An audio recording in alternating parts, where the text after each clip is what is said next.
Good morning, I'm Felicia Guo, and you're listening to MediaPlex News Radio. The coronavirus has found its way close to home. In the last 48 hours, 3 cases are being investigated in Michigan and 2 in Toronto. Public Health Ontario says there will be no mass quarantine in Ontario, unlike other Chinese cities like Wuhan, the origin of the deadly virus. The World Health Organization said to avoid close contact with anyone who has a fever and cough. There have been 80 deaths linked to the virus and almost 2,800 cases confirmed in China.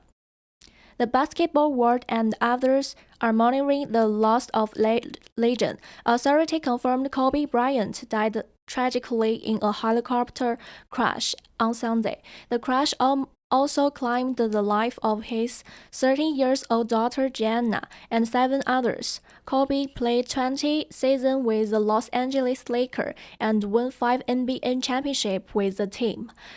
Bryant's death came the day after LeBron James surpassed him for 3rd place on NBA all-time leading soccer's list.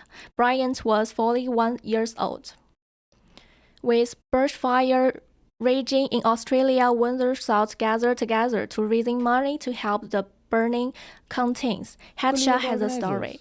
Anissa Nooks and Tiana Lindsay teamed up to create the fundraiser on Australia Day. I think nowadays it's really important, even if they're as far halfway around the world like Australia, to really support our people and people that we care about. Being away from home, it's an emotional few months for fellow Australians Nick Baker and Rachel Smith.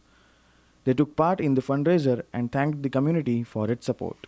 As an Australian here in Windsor, constantly thinking about what's happening back home and constantly thinking about my friends and family safe and beyond that, how do they recover from this and what can we do to help them? Australia lives in my heart, but I'm very proud of the Canadian people here that sent firefighters over to Australia to help.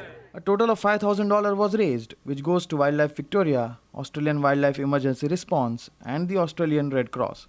For MediaPlex News Radio, I am H. Shah. Winter Council is deliberating the budget today, and the tax hike could be in a card. The projected increase is 3.6%, but Mayor Joe Delkin has announced a path to keep the tax increase to 2.2%, or at the rate of inflation.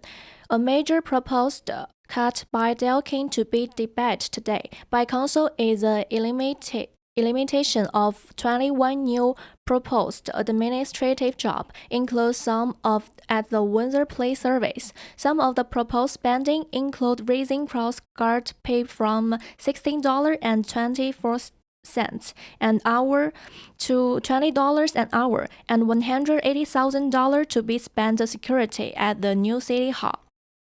The Chinese New Year was celebrated at Diversion Mall Sunday afternoon, Prabhyav Nayak reports. Many new international Chinese students were able to enjoy a taste of their culture. Devonshire Mall erupted in celebration on Sunday. There were a series of live events like Kung Fu demonstrations, Parade of the Dragons, singing displays, dancing, and much more. Stalls were also set up to display the Chinese culture. The event was organized by the Essex Chinese Canadian Association in order to promote the Chinese culture and show its essence. Nathan Wong is a volunteer of the association. The event really brings me joy and happiness in regards to celebrating Chinese culture and just, brings back memories of being away from home. The year 2020 is the year of the rat. Ralph Wong is the Chinese secretary of the association, explains the significance. This is the year of the rat, and rat is very sneaky but very smart. So to all the listeners, Zen Nin Hao from my side. For MediaPlex News, I'm Prabhav Nayak. Today marks the 75th anniversary of the liberation of prisoners from Auschwitz and the 15th International Holocaust Awareness Day. On January 27, 1955, Auschwitz-Birkenau was liberated by the Russian Red Army. The holiday recognized more than 70 million individuals, 6 million of who were Jewish, who were systematically targeted by the Nazi regime. Thanks you for listening to MediaPlex News Radio. I'm Felicia Guo.